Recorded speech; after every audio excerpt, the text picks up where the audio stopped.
já escolheu e já colocou no coração dele a tua palavra, Senhor amado. Mas agora eu venho te pedir, Senhor, abre o nosso coração, o nosso entendimento, para que nós venhamos entender, ouvir, Pai amado, que essa palavra venha entrar no nosso coração como um bálsamo suave, Senhor amado, e venha operar a obra a qual o Senhor propôs, Pai amado, que a tua palavra não há de voltar vazia, mas antes ela vai cumprir aquilo que lhe apraz. Em nome de Jesus, nós te louvamos e bendizemos. Amém. Louvado seja Deus. Fala os irmãos com a paz do Senhor. Amém. Motivo de muita alegria estar aqui. Perdão. Mais uma vez, estamos aqui na igreja. Para quem ainda não me conhece, sou novo para vocês. Sou Paulo Vitor, sou ali da Lorenzini. E estive já algumas vezes ministrando a palavra de Deus aqui, para a honra e glória do Senhor Jesus. Quero agradecer a Deus a oportunidade, agradecer aos irmãos que me convidaram. E quero agradecer também os irmãos que estiveram orando. Fiquei sabendo que teve oração aqui durante a semana. Tenho certeza que durante os cultos que vocês lembraram, estiveram orando por nós que estivemos lá na Juvep durante esse meio do ano. Assim como a Vereda, uma das membros da Tamires, né? Vocês conhecem mais Tamires. A Tamires, uma das irmãs aqui da igreja que estava lá, eu também estive. E foi uma bênção, graças a Deus. Deus fez coisas maravilhosas numa cidade com menos de um pouquinho mais de 4 mil habitantes, que não tinha nenhuma igreja, que na verdade já teve 5 igrejas e as 5 fecharam, irmãos. E para a glória de Deus nós estivemos lá fazendo um trabalho e mais uma igreja foi plantada lá. E oremos para que essa igreja se firme, que o povo se firme na palavra de Deus e possa crescer para a graça de Deus. Queria também dizer que hoje é um culto especial, um culto diferente, é um dia que para o mundo no nosso país, pelo menos, é celebrado o Dia dos Pais. E fico muito feliz que meu pai está aqui. Graças a Deus que ele esteve hoje me acompanhando. Tem sido uma bênção na minha vida. E hoje eu quero tentar culto de missões, Dia dos Pais, tentar conciliar esses dois temas para que a gente possa estudar um pouquinho mais e conhecer um pouquinho mais da palavra de Deus e aprender um pouco mais da palavra de Deus. Confesso que eu fiquei um pouco nervoso, porque quando me convidaram, eu falei amém, glória a Deus. Aí depois que eu lembrei que era a semana de estudos de vocês aqui. Vocês tiveram uma semana com várias pessoas, né, com autoridades aqui falando da palavra de Deus. Eu falei, meu Deus, aí vai eu no domingo terminar essa semana. Né? Mas vamos lá, que Deus nos abençoe para que a gente possa falar a palavra dele. Peço para os irmãos abram Deuteronômios, capítulo 6. Nós leremos do 1 ao 9. Livro de Deuteronômios, capítulo 6, versículos de 1 ao 9. O tema está aqui no slide. Eu acho que vai aparecer daqui a pouco. Só o tema, só deixa no tema. Os 3 ensinos de Deus para o povo alcançar a terra prometida. Talvez aqui no texto vocês vão ver que eles mais do que alcançar, eles viveriam na terra prometida com esses 3 ensinos. Mas para nós vamos frisar esse ponto. Os três ensinos eu coloquei entre aspas ali, porque existem muito mais, mas colocamos 3 ensinos para que Deus, ensinos de Deus para que o povo possa alcançar a terra prometida. Deuteronômio 6, de 1 a 9. Amém? Eu vou ler uma versão um pouquinho diferente dos irmãos, e eu peço que os irmãos acompanhem na versão de vocês, e vocês vão ver que é o mesmo sentido, que é o mesmo texto. A minha versão é só um pouco diferente, um pouco mais fácil de se entender. Estes são os mandamentos, os decretos e os estatutos que o Senhor, seu Deus, me encarregou de lhes ensinar. Não deixem de cumpri-los na terra que em breve vocês possuirão. Versículo 2. Vocês, seus filhos e netos, temerão o Senhor, seu Deus, enquanto viver, e se obedecerem a todos os seus decretos e mandamentos, desfrutarão de vida longa. Versículo 3. Ouça com atenção, Israel, e tenha o cuidado de obedecer. Então tudo irá bem com vocês e terão muitos filhos na terra que produz leite e mel, com fartura, exatamente como lhes prometeu o Senhor, o Deus dos seus antepassados. Versículo 4. Ouça, ó Israel, o Senhor nosso Deus, o Senhor é o único. 5. Ame o Senhor, seu Deus, de todo o seu coração, de toda a tua alma, de toda a tua força. Versículo 6. Guarde sempre no coração as palavras que hoje lhes dou. Versículo 7. Repita-as com frequência aos seus filhos, converse a respeito delas quando estiver em casa e quando estiver caminhando, e quando se deitar e quando se levantar. Versículo 8. Amarre-as às mãos e prenda-as à testa como lembrança. Versículo 9. Escreva-as nos batentes das portas de suas casas e em seus portões. Glórias a Deus. Amém? Só fazer uma oração breve. Pai, nos ajude agora, Senhor, a entender e a compreender esse texto, Senhor Pai. A sua palavra vai ser ministrada aqui, Senhor Pai. Que não seja eu, que não seja a minha boca, Senhor Pai, dizendo nada, mas que o Senhor esteja aqui, Senhor Pai, falando a cada um dos corações, Senhor, nessa noite. É o que eu te peço em nome do Senhor Jesus. Amém. Irmãos, ao escrever Moisés, ao escrever Deuteronômios, do capítulo 1 ao capítulo 4, ele vai fazer uma breve lembrança ao povo de Israel das coisas e dos feitos de Deus para cada um deles. Então, Moisés vai fazer um resumão de algumas das bênçãos, algumas das ações, algumas das vitórias que o povo de Israel conquistou através da mão de Jesus, através de Jesus. Logo depois dele fazer esse resumo, esse breve resumo, Moisés vai novamente lembrar os 10 mandamentos, e ele vai novamente relembrar ao povo de Israel mais os mandamentos dados por Deus. Vale lembrar que o povo de Israel que saiu da terra do Egito e caminhou até a terra prometida, aqueles que saíram de lá não chegaram à terra prometida porque pecaram, porque se distanciaram de Deus. E essa lembrança é importante porque há novas pessoas entrando na terra prometida. São filhos daqueles que saíram do Egito e que estão alcançando a terra prometida. E por isso que no capítulo 6 e no capítulo 7, Moisés, estou estudando Paulo e estou com a Paulo na cabeça, mas vamos lá. Moisés, ele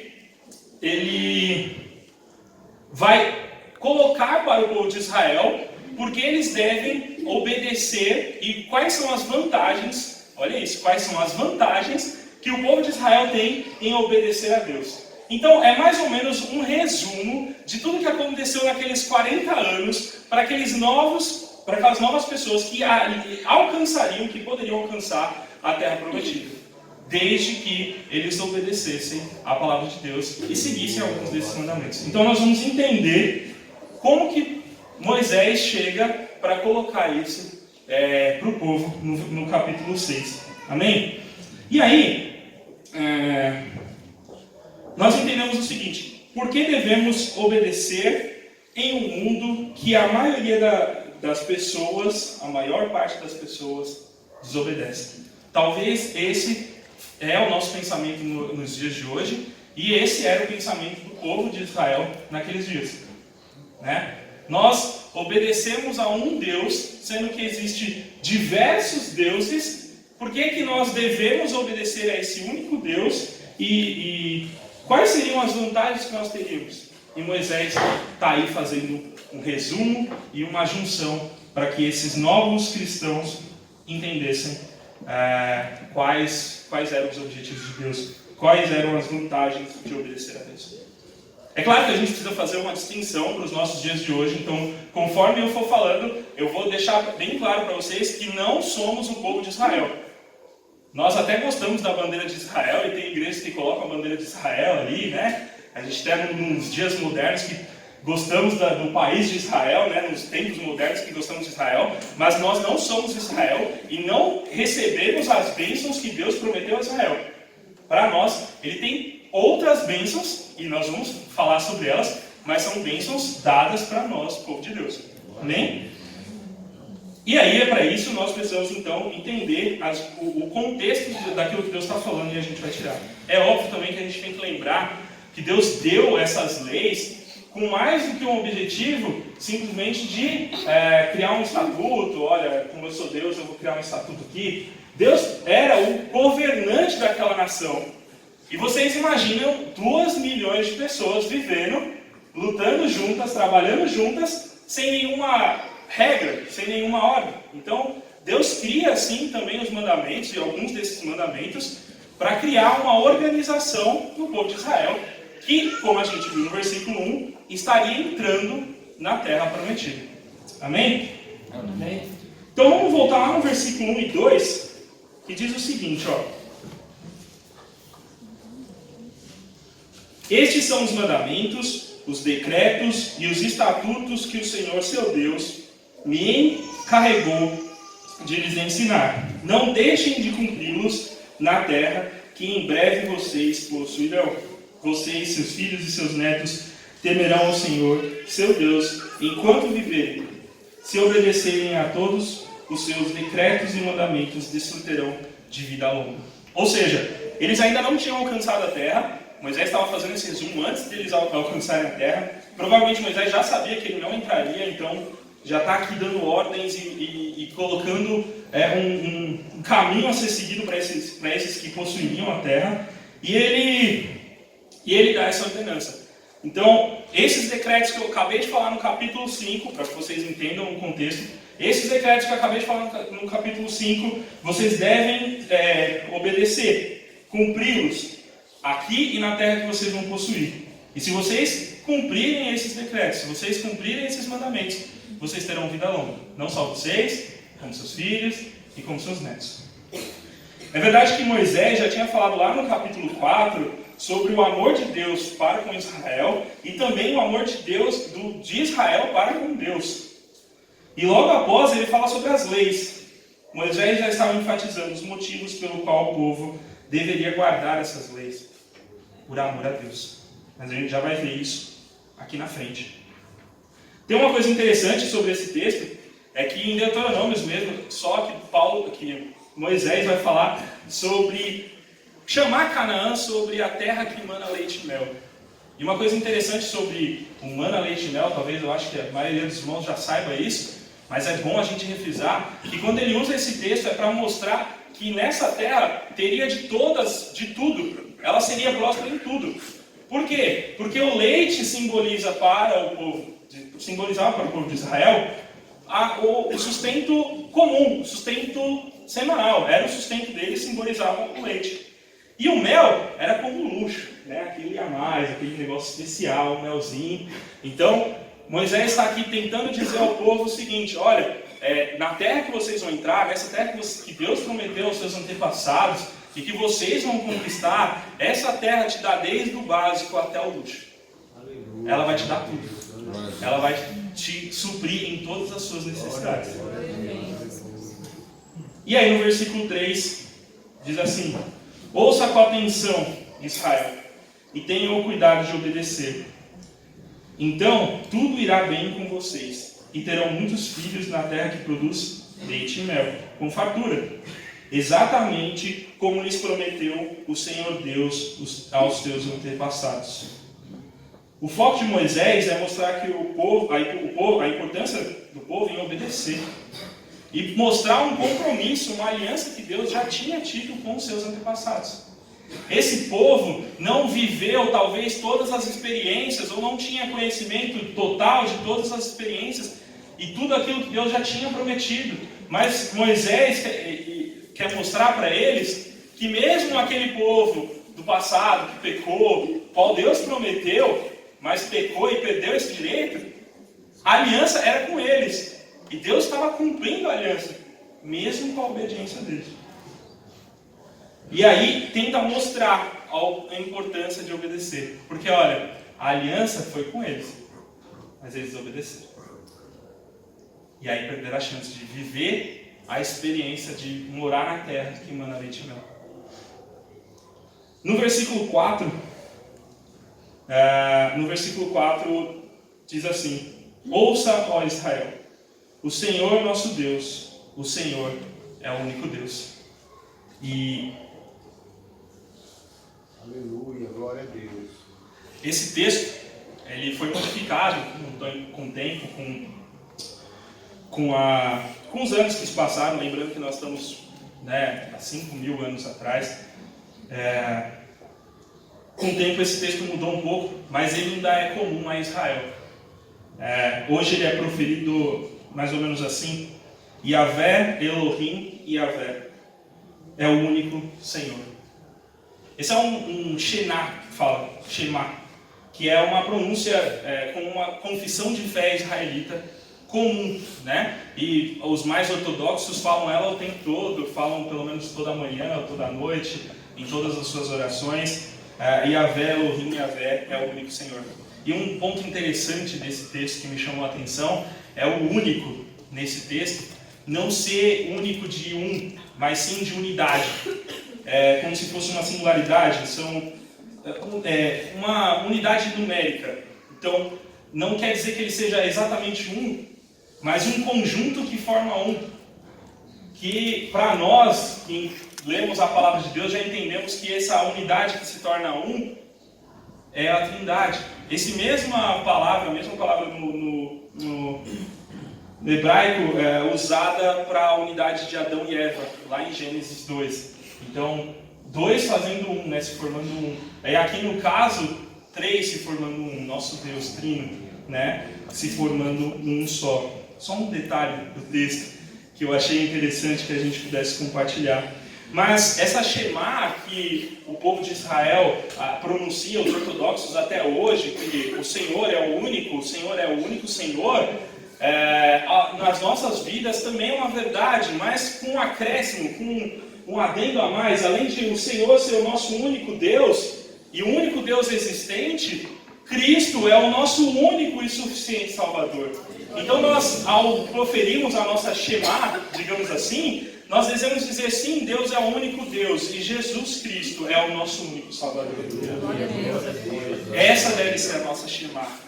Essa deve ser a nossa confissão de fé diária. Seguindo, no versículo 5, diz assim: ame o Senhor, seu Deus, de todo o seu coração, e de toda a sua alma, e de toda a sua força. Moisés tinha acabado de descrever os 10 mandamentos. E um desses mandamentos é: ame a Deus. Amarás o Senhor teu Deus.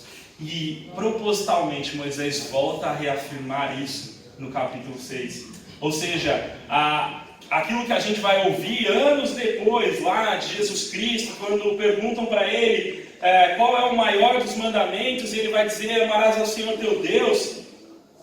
É porque este realmente é o maior mandamento, porque este realmente é o que Deus quer. Por isso que ele está reforçando novamente: olha, tenha amor por Deus, pelo único Deus. E esse é um ponto interessante, que a gente às vezes confunde, né? Por conta da palavra, por conta do palavreado, a gente costuma dizer que a gente não tem outros deuses, ou nós só adoramos a Deus e os outros deuses a gente não adora. Não, só existe um Deus. Não é que a gente não adora os outros deuses, é que só existe um Deus. Então a gente só pode ter amor a um Deus. As outras coisas são criações humanas, são pensamentos humanos. Há um único Deus, e esse é o Deus que devemos adorar. Esse é o Deus que nós devemos adorar. Só que tem um ponto interessante nesse texto aqui, porque ele diz assim: ame ao Senhor seu Deus. E nos dias de hoje a gente aprende, né, que o amor é um sentimento. Aos casais apaixonados, aos casais de muito tempo e aos novos, o amor é um sentimento, não é? Vê alguns jovens aí. O amor é um sentimento, não é isso que a gente aprende, jovens? Eu criei um sentimento por ela. O Marcos está rindo aqui. Olhei para a Kézia, o Marcos olhou para a Kézia e viu uma pessoa bonita, uma pessoa simpática. E aí já sentiu algo ali, né? Será que é isso mesmo? O amor é um sentimento? É algo que a gente ganha, que vem de dentro de nós, ou é algo que a gente vai e faz, irmãos? É uma ação. Biblicamente, irmãos, o amor é uma ação. O amor não é um sentimento. Quando nós olhamos lá, vamos lá, vamos caminhar um pouquinho pela Bíblia. Eu gosto de ficar mesmo no mesmo texto, mas vamos lá para 1 Coríntios, Capítulo 13, o texto do amor, que muitas vezes é lido nos casamentos, né? Para falar sobre o amor. 1 Coríntios 13.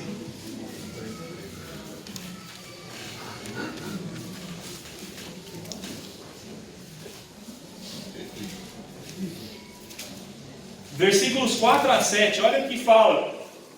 O amor é sofredor, é benigno. O amor não é invejoso, o amor não trata com leviandade, não se ensoberbece, não se porta com indecência, não busca os seus interesses, não se irrita, não suspeita mal, não folga com a injustiça, mas folga com a verdade. Tudo sofre, tudo crê, tudo espera e tudo suporta. Se nós olharmos biblicamente, o amor não é um sentimento. O amor são ações. São um conjunto de ações que diz aqui que o amor é. Então, quando o texto lá de Moisés diz: ame ao Senhor seu Deus de todo o seu coração, não é algo que você vai sentir lá de dentro só, não. É uma ação sua. E essa ação sua a gente vai ver já que é a obediência. Mas é uma ação que nós devemos tomar, que nós devemos decidir ter. Amar a Deus. Suportar o sofrimento. Tem lá um texto que fala para nós suportarmos por Cristo. E aí nós seremos herdeiros com Ele, Romanos 8. Se nós suportarmos a dor por Cristo, nós daremos junto com Ele as suas heranças. Outro texto que fala sobre amor ser uma ação, o texto áureo da Bíblia. Qual que é o texto áureo da Bíblia? João 3,16. O que diz lá? Porque Deus amou o mundo de tal maneira que deu seu único filho. Que Deus amou o mundo de tal maneira que deu o seu único filho. Ou seja, o amor não é um sentimento que nasce dentro da gente. É uma ação. É uma decisão de amar. Então precisamos decidir amar a Deus. Versículos 6, 7, 8 e 9 diz o seguinte: guarde sempre no... Agora voltando lá para Deuteronômio, irmãos. Por isso que eu não gosto muito de sair do texto, mas precisávamos ler sobre o amor. Deuteronômio 6, versículos 6, 7, 8 e 9. Diz o seguinte: guarde sempre no coração as palavras que hoje eu lhes dou. Repita-as com frequência a seus filhos. Converse a respeito delas quando estiver em casa e quando estiver caminhando, quando se deitar e quando se levantar. Amarre-as às mãos e prenda-as na testa como lembrança. Escreva-as nos batentes das portas de sua casa e em seus portões. A palavra de Deus é o bem mais precioso de Deus deixado para nós aqui na terra. No tempo de Israel existia a Arca da Aliança, correto? Que simbolizava a presença de Deus aqui na terra. Então, onde estivesse a Arca, Deus estava presente. Mas essa Arca, Deus escondeu. Quando Jesus esteve aqui na terra, Jesus estava presente, onde Jesus estava presente, as coisas aconteciam, milagres, curas, libertação, mas Jesus morreu, ressuscitou e foi levado aos céus. Mas em todo esse período, e após esse período, Deus usou pessoas, se utilizou de pessoas para escrever a sua palavra, a sua mensagem, o seu manual para as nossas vidas. E esse é o bem mais precioso que nós recebemos de Deus, e que temos hoje, dados por Deus. Por isso que Moisés vai dizer para o povo guardar este texto. Só que tem um ponto interessante, né? Porque o nosso texto hoje Vai de Gênesis a Apocalipse. Passa por toda a história de Israel, conta a história de Jesus, conta sobre o amor, sobre a graça, sobre salvação, tudo mais, né? Sobre a libertação que temos em Cristo Jesus. E quando nós lemos o Novo Testamento, eu mesmo particularmente, acredito que o Fábio também, quando lemos Romanos 8, a gente fica, né, extasiado com tudo aquilo que Deus fez por nós. Mas o povo de Israel, ele não tinha todos esses textos.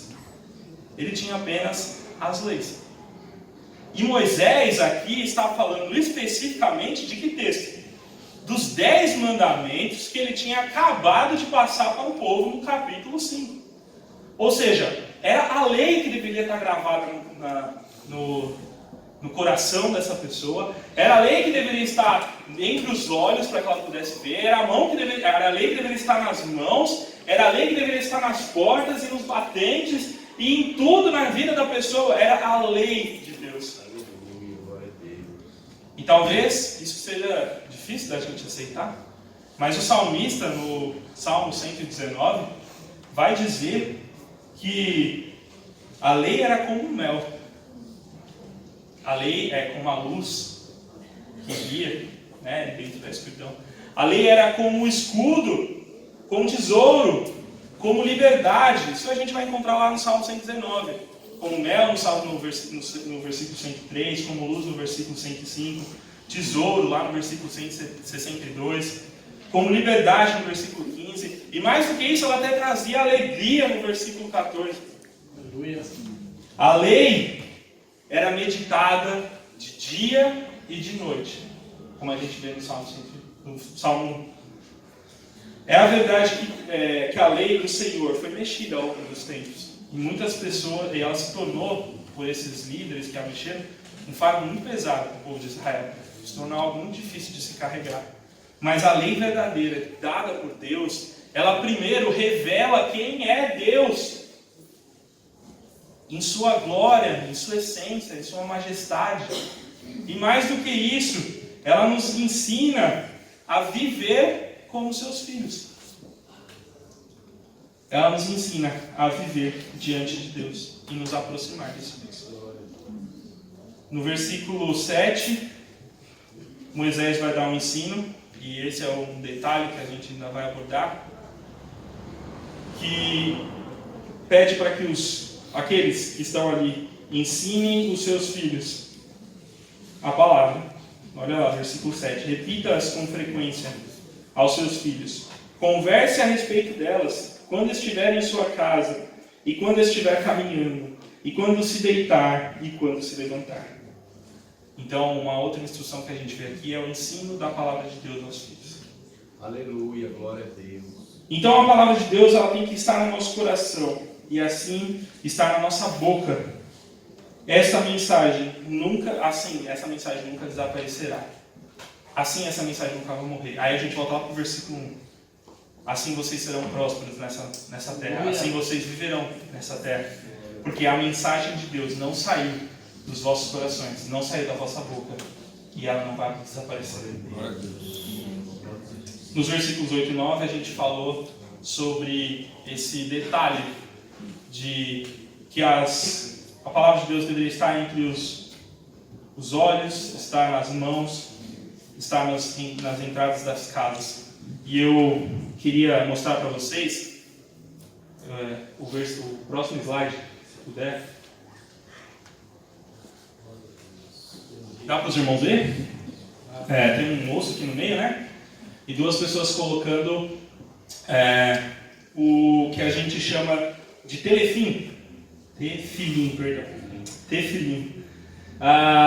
Isso é uma foto atual, é um jovem no Bar Mitzvah, quando ele se torna adulto, né? E ele está colocando esse tefilim, que é uma caixinha com a mensagem de Deus entre os olhos dele.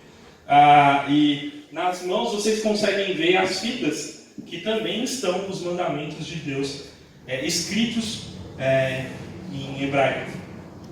Pode passar, nessa imagem dá para vocês verem melhor as caixinhas, tá vendo?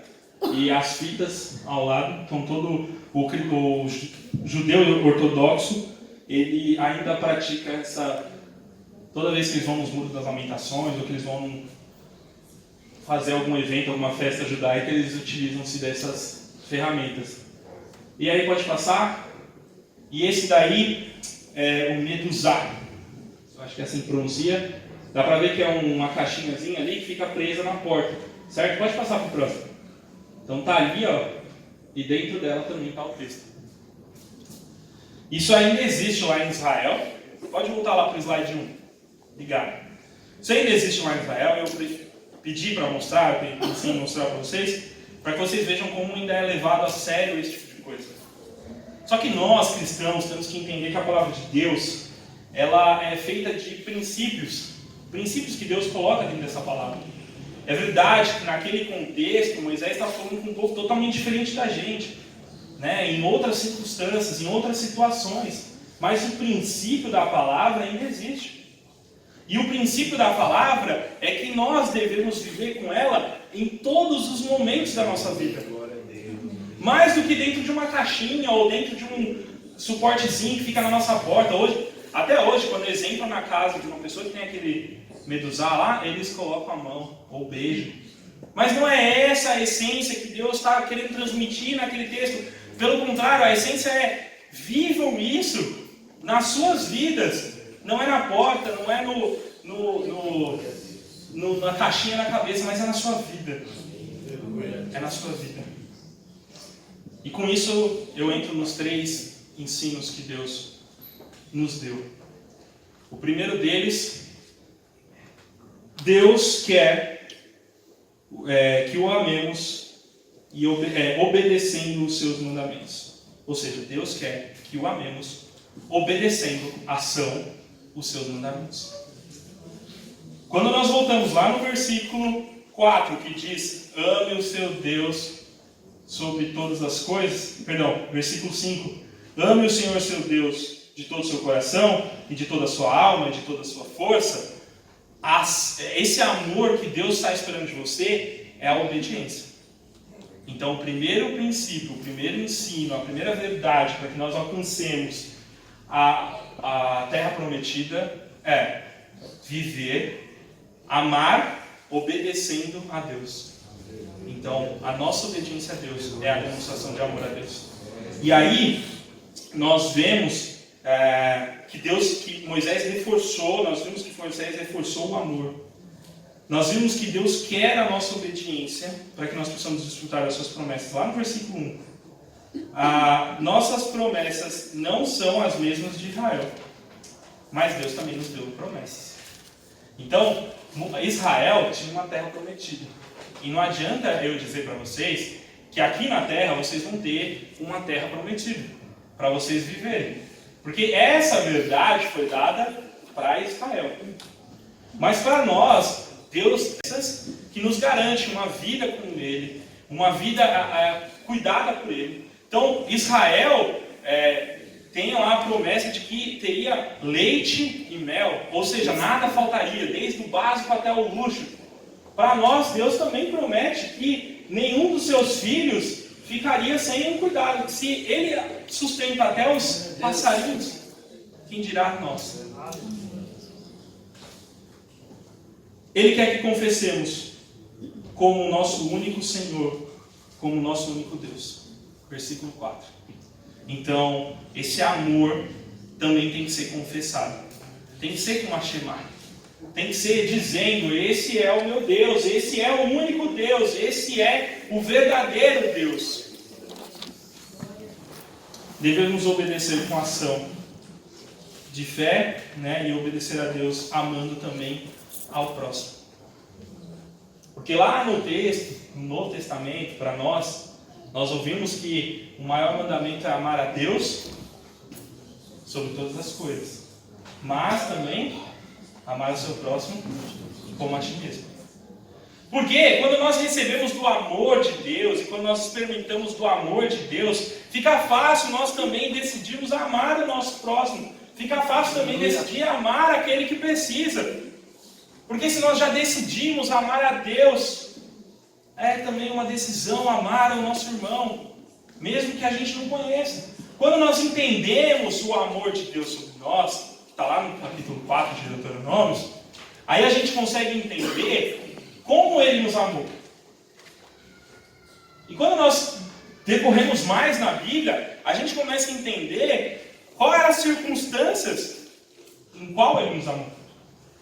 E aí fica muito mais fácil amar o nosso próximo. Fica muito mais fácil amar ao outro. Então, primeiro ensino. Deus quer que nos amemos obedecendo os seus mandamentos. Segundo ensino. Deus quer que tenhamos amor à sua palavra. Do versículo 6 ao 9, Deus vai dizer, principalmente no versículo 6, o seguinte: guarde sempre no coração as palavras que hoje lhes dou. Deus quer que nós tenhamos amor à palavra dele. Porque quando nós tivermos amor à palavra de Deus, nós viveremos diferente. Voltamos ao versículo 1. Aqueles que guardam essas mensagens terão vida longa. Versículo 2, né? Isso, versículo 2, olha lá. Se obedecerem todos os seus decretos e mandamentos, desfrutarão de vida longa. Ou seja, amar a palavra de Deus é conhecer mais a Deus. E conhecer mais a Deus é viver em longitude com Deus. É viver mais de Deus. É experimentar mais do Deus. Deste Deus. Então, este é o segundo ensinamento. Deus quer que tenhamos amor à sua palavra. A palavra deve estar primeiro em nossos corações, em nossas mentes, e ela deve ser nosso guia. Ela deve estar nos nossos caminhos, nossa conduta. O versículo 7 diz isso. Olha, você vai falar da palavra de Deus aos seus filhos quando você acordar, quando você deitar, quando você estiver caminhando, quando você sentar, quando você levantar. Em todos os momentos. Ela tem que ser seu caminho em todos os dias, todo dia. Porque é assim que você vai alcançar, é assim que você vai amar a palavra de Deus. Glória a Deus. Lembrando mais uma vez que amor não é sentimento. Amor é ação. Eu preciso decidir amar. Eu preciso decidir amar a palavra de Deus. A palavra de Deus não vai entrar na sua mente, você no Facebook ou no WhatsApp. E eu concordo com vocês. Eu sei que vocês vão falar isso para mim. Mas é difícil, né? É muito mais fácil mexer no WhatsApp do que na palavra. Eu concordo com vocês. Eu sento lá para ler, desce todo o sono da vida. Em 1 minuto aparece aqui. Ei, vamos dormir. Aí você tem que falar, não. Por quê? Porque o amor à palavra de Deus é ação. Segundo ensinamento ficou, Deus quer que tenhamos amor à sua palavra. Terceiro ensinamento, Deus quer que comuniquemos a palavra em amor. E esse é o grande ensinamento que nós devemos pegar hoje. Esse deve ser o grande ensinamento que nós precisamos apanhar hoje. E aí chega naqueles 2 temas que eu falei para os irmãos que eu queria acompanhar. Hoje é dia dos pais, né, no nosso país. Mas também é culto de missões. E sabe como Deus ensina-nos a comunicar a sua palavra, a anunciar a sua palavra no texto de Deuteronômio 6? Como um pai que ensina o seu filho. Porque primeiro anúncio da palavra de Deus, que Moisés falou para que o povo cumprisse, que Deus falou através de Moisés para que o povo cumprisse, é para que eles comuniquem as suas palavras aos seus filhos. Ensine os seus filhos, porque se seus filhos souberem, os filhos deles também vão saber, e se os filhos deles se anunciarem, a palavra vai continuar sendo levada. Mas mais do que isso, Deus não ensina, e Moisés aqui no texto não diz para a gente comunicar a palavra de Deus só no culto aqui de domingo com o pastor. Não é esse o objetivo de Deus. Não é só eu ou um irmão que suba aqui em cima que tem o direito ou o dever de anunciar a palavra de Deus. Não, pelo contrário. Como que começa a anunciar a palavra de Deus? Aos seus filhos. Como? Versículo 7. Olhem aí. Repita-as com frequência aos seus filhos. Converse a respeito delas. Quando estiver em casa, quando estiver caminhando, quando se deitar, quando se levantar. Esse é o começo da pregação do Evangelho. Sabe como Jesus ensinou aqueles 12 que ele chamou para pregar o Evangelho, como que foi Jesus fez? Foi arrumando um púlpito, uma igrejinha lá do lado do templo, falando aqui a igreja, primeira igreja Assembleia de Deus. Do lado do templo. Foi assim que Jesus ensinou os seus? Não foi. Jesus acordava e chamava eles para orar. Saía e ensinava. Chegava num barquinho, ele subia no barquinho e falava, senta aí que eu vou ensinar um pouquinho para vocês. Vamos ali. Ah, Jesus, estamos com fome. Então peraí que eu vou te ensinar. Vamos orar para multiplicar o pão. Olha, tem um cara aqui que está enfermo. Vamos lá orar para o enfermo. Ah, tem um paralítico ali. Jesus não chega perto dele não. Um paralítico não. Uma pessoa com lepra. Não chega perto dele não. Porque senão o senhor vai ser contaminado. Não, peraí. Vamos lá. Eu vou lá. Eu abraço ele. Tem um cara endemoniado ali. Vamos lá orar, expulsar os demônios. Jesus ensinou os seus 12 discípulos assim, como um pai ensinando o filho. Pregando de manhã, pregando no caminho, pregando ao se deitar, ensinando ao levantar. Esse é o ensinamento que Deus quer nos dar. Esse é o método que Deus quer nos ensinar nessa noite, a falar do seu Evangelho. Você quer ensinar o moço lá do seu serviço que não é cristão, que não entende a palavra? Conversa sobre a Bíblia. Quando vocês estiverem indo lá almoçar, quando vocês tiverem um minutinho, um tempinho, conversa sobre a Bíblia como você conversa no futebol com ele. Porque a Bíblia tem que estar na nossa vida diariamente. Não é isso o ensinamento número 2? Não é para a gente amar a palavra de Deus? Então, se eu amo a palavra de Deus, é quando eu descubro, quando é jovem, descobre lá uma profissão a se seguir, aí você começa a estudar ela de todo jeito, não é? Aí você quer aprender tudo sobre ela, eu quero entender mais, A palavra de Deus tem que ser da mesma maneira. E aí, quando você for ensinar ela, tem que ser da mesma maneira. Não tem que ser um momento específico, eu vou te chamar para você vir lá, que eu vou te pregar, que eu vou abrir a Bíblia, eu vou falar. Não.